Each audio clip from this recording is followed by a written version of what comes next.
Alright, Big Boy Breaks here with a draft booster box of Innistrad Crimson Vow. I think it just released, what, Friday? No, the pre-release we had opened about a week ago. Probably just got posted finally, but we're going to go ahead and do a single draft booster box, kind of more of a preview rip than anything. It looks like it comes with a box topper. Get these packs out of here. And standard 36 pack box. Looks like there's some type of issue right now going on with the set boosters. There's a delay on getting those, at least here in Washington. I know there's a lot of things that are delayed currently right now due to the flooding that we've had, but I don't know, I think this might be a little bit more widespread. I go through the commons and uncommons kind of quick, and then but focus on the rares as usual. First rare, by invitation only. We have a Forest Day and the I don't know what you call that card, the right on it to make it what you need. Not quite a token, more of a for all the flip cards in the set. That way you don't have to go through and flip them all. There's an option to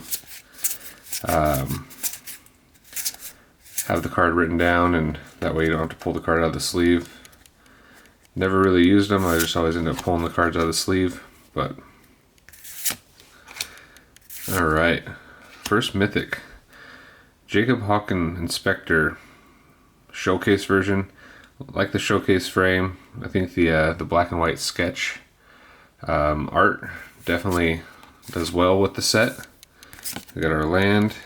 Just put the land off to the side here. And a Don Hartgeist. First foil of the box.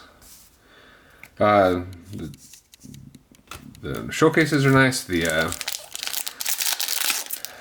I opened a couple of the collector boosters when I was picking up this box, since everything getting shipped in is a little bit late for myself. Like the artwork, like the foiling, it's a little dark, but ooh, here we go. Olivia Crimson Bride Showcase. I believe Olivia is one of the better cards in the set that you're gonna be looking for, so definitely a good hit there. But the foiling on the collector packs was a little dark, but not too bad. I think it goes well with the set. It is a darker set, basically, based on vampires.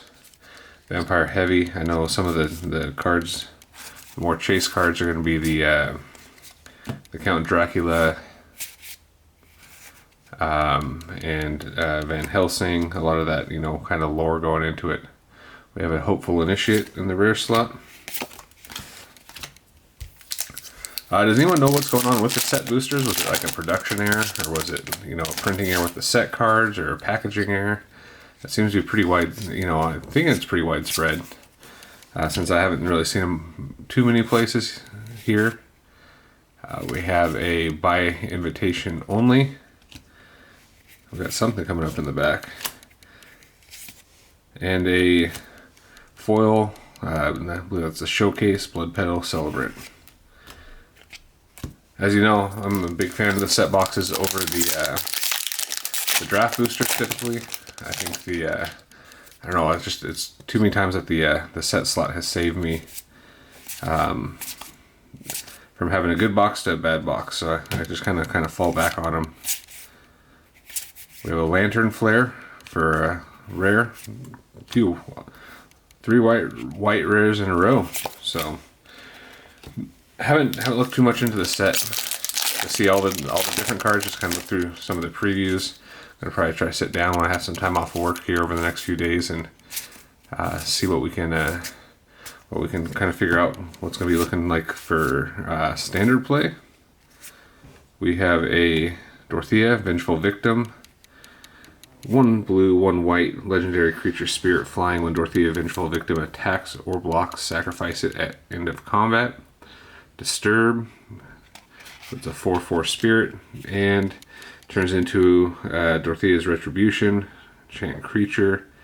Enchant creature, whenever this creature attacks, create a 4/4 white spirit creature token with flying that's tapped and attacking. Sacrifice that token at the end of combat. Pretty nice little card there. I could see that getting some play. Alright. So 2 mythics so far. Outside of the mythics, I think the land cycle seems to be pretty popular for this set. You know, the fact that it comes into play untapped later in the game versus, you know, right off the bat. I mean, honestly, a lot of games, you know, you can drop that first land, it comes into play tapped. You're not doing something on the first turn, it's not the end of the world. But when it comes in a little bit later, it's not the most sought after thing. So we got a Sawblade Slinger foil. I think that's our 3rd foil so far tonight. I wasn't aware that this came with the box topper, so that's a nice little surprise. I haven't watched any openings on this. I know it's just out now. I've been just too busy to kind of get in there and start watching them. We have a Manaform Hellkite. Definitely the red flyers have been kind of popular in the last 2 sets. There's the Moonveil Regent and I think one other one. I can't remember the name off the top of my head.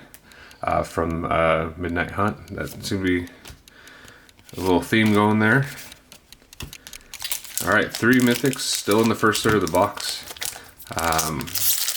Definitely not too bad so far. I did see that they do have some full art, alternate art cards. I think Dracula is actually one of them.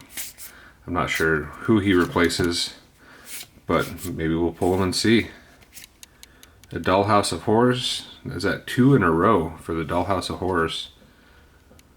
I'll have to look and see how that card's doing. I mean, normally you don't see back-to-back the same rare in boxes. They have better collation typically than that. It's kind of surprising to see. But I'm not going to complain, especially if it's a decent rare. I mean, anything over bulk and you get back-to-back, it's not the end of the world. It's just when you get those bulk back-to-back rares that it's a little disappointing. We have a Hiveheart Shaman. And last pack of the first row of the box. So 12 packs in, looking at least 3 mythics. And yeah, 3 mythics. An overcharged amalgam. It's a zombie horror blue. And a honored heirloom foil. So it looked like we had 3 mythics, 4 foils in that first third of the box. Not a bad start. We'll see if we can keep the momentum going. Would like to see, you know, 1 or 2 of the land cycle cards come out. Like I said, I think those will see some play. And we have a Ulvenwald Oddity. I'm not sure how you say that, but 2 green, 2 colorless, 4/4 trample haste with a transform cost, and it turns into a 8/8 trample haste. Other creatures you control get +1/+1 and have trample and haste. So 1 turn cast it, 1 turn transform it possibility. Not too bad. 8/8 trample, that reminds me of the old, what is that, the Force of Nature? Card from back in the, I don't know, the original sets. I know we used to play that in Revise. That was my buddy's go-to big creature that he'd always drop, and back then it almost meant game. Got a Creepy Puppeteer, and a foil rare, Olivia's Attendants. Set that one off to the side. Seems like a little bit there's a bit of a slowdown, I guess, in Magic right now, especially with this set. I haven't seen a ton of popularity, haven't seen a ton of people breaking it, but it could all change, who knows. Earth Tormented Prophet, and some tokens, no foil. Alright, still looking for our next mythic here. 3 mythics so far. And we have a Bloodveil Purveyor, 4-drop, 5/6 flying trample. It looks a little OP, I won't lie. Whenever opponent casts a spell, that player creates a blood token, so it allows you to cycle through cards. Gives your opposing player a little bit of an advantage there. So not as OP as you'd think. It kind of gives a big advantage to your opponent, but still bringing that out early could have some good combos. To the point where, you know, if cycling's not a thing right then it's not that big of a deal. We have a Diagraph Scavenger for foil. And it's chugging away about halfway through this second row here. Have a slower break tonight, just kind of checking out the artwork. Definitely a fan of the artwork in the set. I was kind of excited when the set came out, as I remember the original Innistrad a little bit. And we have a Vol'dran Bloodcaster. I don't know, it's always, you know, I think out of all the sets that have, you know, all the kind of arcs or storylines that have come out, I did like the Zendikar back in the day. And then also, I'd have to say, I mean, to show my age, we got the non-foil Olivia's Attendant. Was probably the Antiquities, the Mishras, the Urzas. I know that I've read somewhere that there might be a set coming out. I believe it's called the Brothers War. Looking forward to seeing that, and that looks pretty good. That will be kind of more of a nostalgia thing for me, but we shall see. We have a full art Sheltered Sanctum. This is the land cycle I was talking about. They do have the full art versions, or the foil versions of this as well, but definitely a fan of the land cycle here. We have a Drogskull Infantry for our foil, and these I believe are foiled on both sides. Yeah, the double foiling, kind of a nice touch there. That way you don't have to flip over a foil card and see a non-foil back. What do you guys think, though, overall? I mean, give me some feedback on the Crimson Vow. Is it a set you guys are excited to play? Do you think you're going to just open a little bit? Are you going to kind of go big on it? Do you think it's going to have some lasting power? Is there a lot of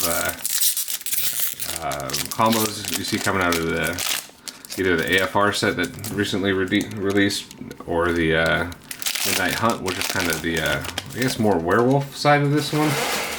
I don't know. I can see some people liking it. I know a lot of people aren't super excited about it. I'm not sure why on them. We have another Olivia Crimson Bride. This time, just the standard version. Let's grab that. So we were able to get 2 of them. We have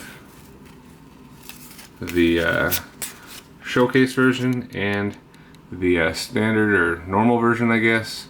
You see the different artwork, different borders. I believe there's also a image variation version, or name variation, where it's more of a, you know, more of a real life lore vampire version. I believe she could be one of them. I'm not 100% sure. Like I said, as usual with me, not the most research into the set before opening. I kind of like to go in a little bit blind, if you will.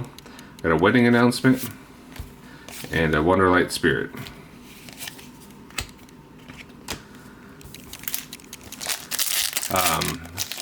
So I know there's a Van Helsing. I know there's a Count Dracula. I'm not sure what other vampires they from kind of, you know, real life vampire stories that they brought into this. We do have a Path of Peril. Alright, going on to the third row of the box. We are at 4 mythics. We were able to pick up only 1 mythic out of the middle of the box there, but it looks like it was a good mythic overall. Can't complain about, you know, getting a better mythic out of that side there. Alright, commons, uncommons. We'll have to go back through and see if there's anything in there that's really part of it, or anything that's really popular. Helena and Elena partners. Alright. So after this set, I can't remember what the next set coming out is going to be, but I know this one's going to stay in standard for quite a while. Coming up. What's happening with standard play? I haven't, I was down at the local game shop today, and I think most people are playing Commander. It seems like that's the big one. Also, some, I guess, modern. Not too much more out of the side of that.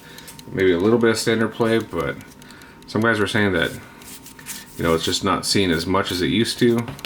That maybe the other formats have kind of taken over, and we're not seeing another double tap almost back to back. I think that was what, 3-4 packs between Path to Peril.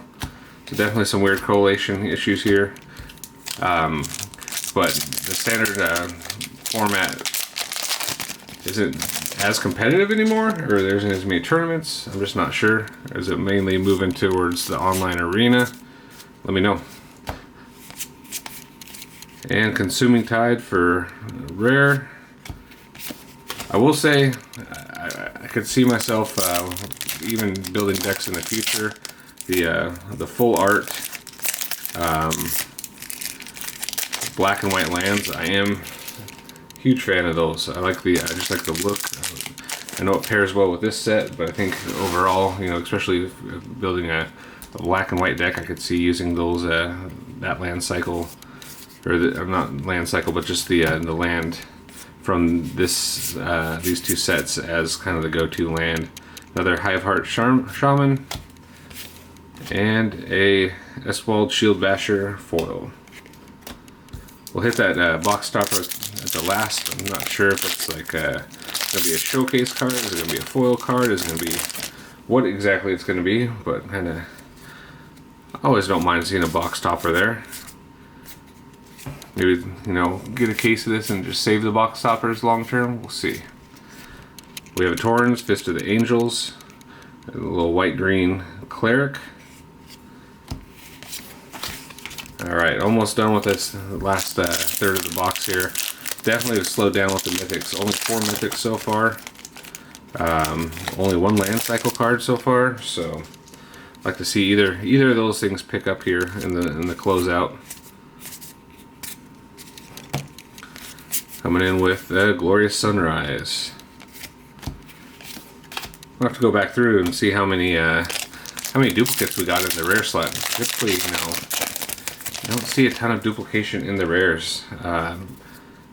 The set size isn't small either. I don't know if like the rare list is small in this, or if it's just the way the boxes are, or is it just bad? We have a Demonic Bargain. And another foil rare, Alana and Alina Partners. If it's just like a collation issue with this box here. If you guys are seeing the same thing, let me know. Interested to know.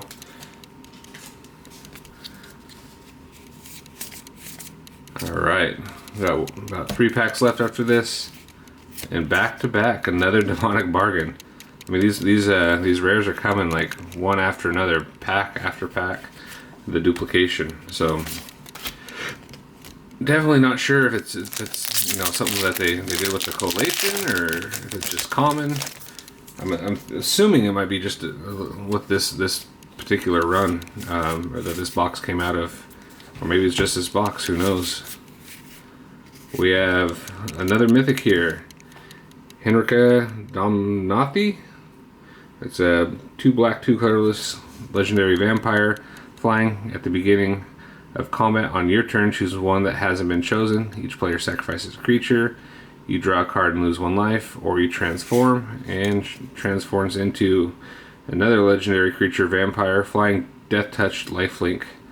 2 black, 1 colorless. Each creature you control with flying, death touch, and or lifelink gets +1/+0 to the end of turn. So it's able to pump up herself and others. Not a bad creature there. I could see that one definitely coming through.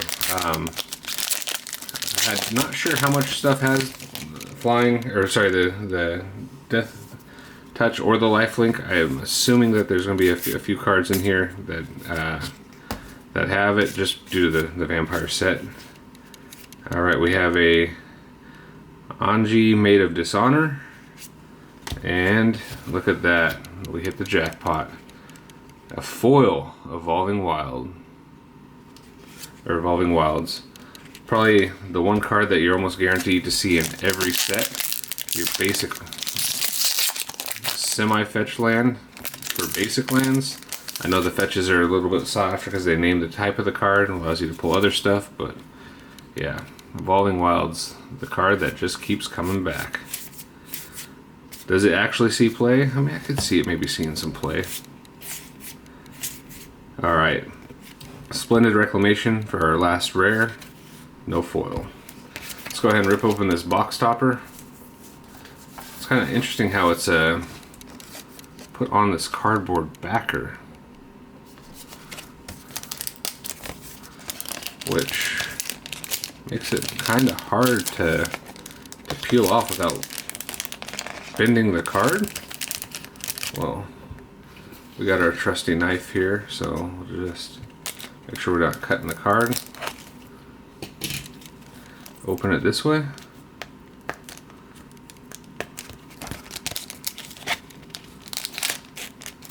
And we have a foil. Uncommon. Lucy Westenra, I guess, which is a alternate art for the Innocent Traveler. Definitely liking the showcase box topper. Commons, uncommons, looking pretty good there. Nice little added touch. Not sure why they did this, but yeah, I'll take it. Alright guys, let me know what you think of the product, of the set. Do you think it's going to be a popular one, or is this going to be something that's going to hurt Magic in the long term? We're going to see a slowdown, due to the lack of popularity of the set. I'm not sure, so let me know your opinions. And as always, have a good night, and we'll see you next time.